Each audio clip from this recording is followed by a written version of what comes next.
Hi, my name is Michaela Schwartz. I am originally from Boston, right outside of Boston, and I've been living in this area since I came to school here in 2009.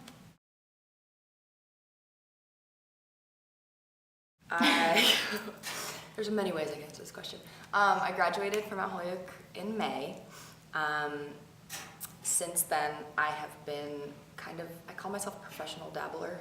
I really wanted to get business cards that said professional dabbler, but I thought maybe that wasn't the right phrasing, so I went with like freelance consultant, a little more professional sounding. But yeah, I do a lot of things. I have a lot of interests. Right now I work at a lingerie store in Northampton, which is super amazing. Cool. Yeah, I love it. I get to work with pretty things while helping women feel great about their bodies, which is like the best combination of things I could imagine. So as far as retail goes, it's like the That's greatest awesome. job. I love it. And then I teach sex ed and a cappella at a Waldorf school, not at the same time. See, that's quite a mix there. Yeah. And then I edit a documentary like 2 days a week. So I'm like kind of spread all over the place. I do a lot of weird things. But let's see, about myself other than that. I like to craft. I do a lot of crafting. I spend a lot of time with other humans. I like to be around people. I hang out with my cats. That pretty much sums it up. That's my life right there. I self-designed a major in sexuality studies, which was really cool at the time. Still really cool. Interesting to explain to people why they should hire me based on a self-designed major in sexuality studies. But I really loved it because I was able to keep the structure and the support of Mount Holyoke while forging my own academic path, which felt like a sort of looser, more individualized way for me to really express myself as a learner. So that was really awesome. And I did a minor in anthropology, which fit in really well with my major. And I'm actually hoping to, at some point, keep going with that. I'm a huge nerd. I really, really like research, and there's a PhD in anthropology that is calling my name somewhere down the line. So, yeah.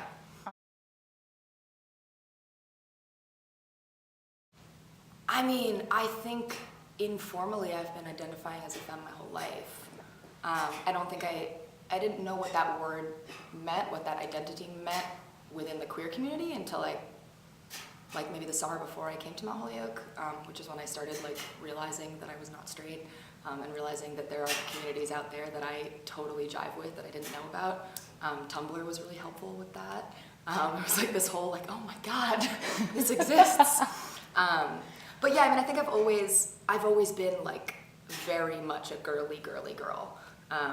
Not so much pink princesses paint my nails kind of thing, but I love putting together outfits. I love looking nice. I love doing my hair and doing my makeup, and I have a wall full of earrings, and it's it's fun for me.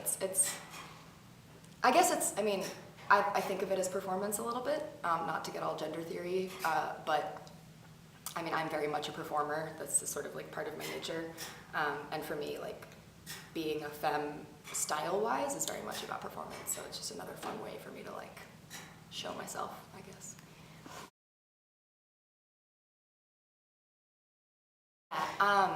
So I've been thinking about this a lot lately. I've recently become a huge Beyonce fan with this new album. Yeah. And I was not big into Beyonce before. I listened to her, but I wasn't I wasn't on the beat train, right? And everyone else is oh my God, Queen Beyonce! I was not on the beat train. I'm now definitely on the train. And what comes to mind is her song Flawless. It's just this unapologetic femininity and unapologetic sexuality. And that's something I've been really trying to embrace, being the woman that I want to be, being the femme that I want to be, being the human that I want to be, and not caring what anybody thinks about it. And I think that femme identities intersect a lot with this idea of sex positivity, as something I've been thinking about a lot, because I've been finding it's really easy to be super sex positive and comfortable with your queer identity at Mount Holyoke. It's really easy. Not for everyone, but it was for me. It was really easy for me. There was a welcoming community, there were friends that supported me, there were other visible people that looked like me and identified in the same way that I did. It was easy. And I still live in the valley. I literally live 5 minutes down the road, right? So like I'm still here, but I'm not here. And it's different. It's very different. And I've been thinking about it a lot, how it's the real world is a lot less welcoming and sex positive. And I've been struggling to be proud of my sexuality regardless of what other people might say.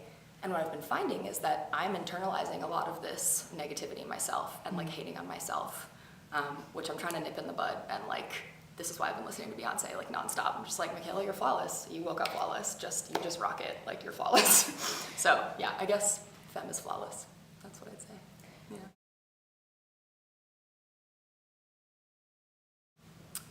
That we're always femmes, I think. I think that, you think femme, you think lipstick, earrings, not short hair, and they're gonna wear little skirts every day. And that's not the case at all. And what's interesting is that for me, I am always a femme, regardless of what I look like, right? But I may not always look like femme. And yeah, I think or that we're straight.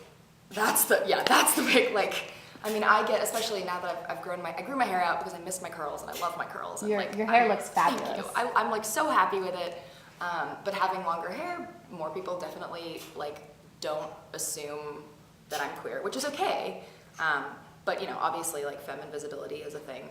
I complain about that a lot, whereas my more like masculine presenting friends complain about too much visibility. So there's always something to complain about. We're always going to be pissed about something. But yeah, I do get sick of just being like incessantly hit on by straight white men all the time. And then like the raised eyebrow when I tell them that I've historically dated women, and they're like, oh really? And I'm like, no, this is not for you. Like, this is not for you. So yeah, that's annoying.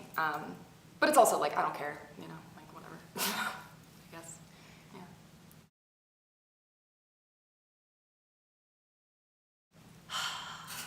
That's tough. I was almost gonna like bring you pictures of my closet because I have a lot of clothing.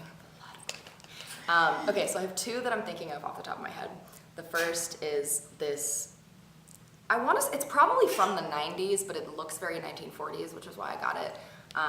It's this like pantsuit romper situation, and it's like forest green with a really small floral print all over it, cap sleeve, button all the way, yeah, it's like super awesome. And there's something about the like romper jumpsuit situation that like somehow makes me look like I have a butt, which I usually don't, so I'm really into the rompers and the jumpsuits. See, I have too much of a butt, so I can't wear rompers and jumpsuits. Yeah, see, they don't work for everyone, yeah. So the jumpsuit for sure. And then I just got these, I'm really into this shoe company called Picolinos. They're based in Spain, all natural like products, animal friendly, and then all of their dyes that they use for their leather are made out of vegetables, which is really cool. Yeah, so I just got these awesome little leather booties, and they're like dyed with eggplants. Yeah, so they're like this purpley red. Yeah, they're amazing. So I've been wearing those. Like, I almost wore them today. I also picked out like 4 outfits before I actually wore this one. Yeah, so those are the two I can think of right now.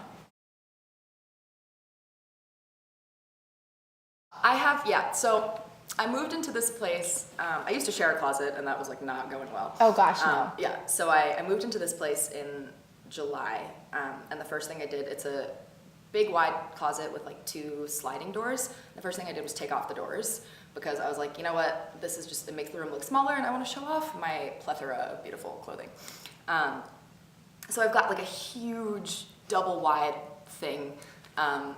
I recently put all my dresses into rainbow order and was horrified that I have like 40 dresses. I have way too many material objects, but I like them, and I wear most of them, and they make me feel nice. And then I've got my display of all my boots with my shoes underneath it, and then I've got an old typing tray that I put nails in, and all my jewelry is like hanging there. Yeah, and then I have my necklaces like displayed on the, Clothing is like art for me, I want to display it and show it off, so I've got displays going on. Yeah, the ripped tights. the ripped, you know, do you remember that? Some people still do it, the like super grungy look. Like I'm into the like 90s grunge, but there's something about like ripped tights and ripped jeans that you buy pre-ripped that's just like, really? Like, come on, this isn't ironic, this is just obvious. Like, yeah, so that was a poor choice. Also, over-tweezing my eyebrows. That was a big thing in high school. So regrettable, like super, I look back at pictures, I'm like, what was I doing? Like, I literally don't have eyebrows. So I'm really glad that I've let those come back to their natural state.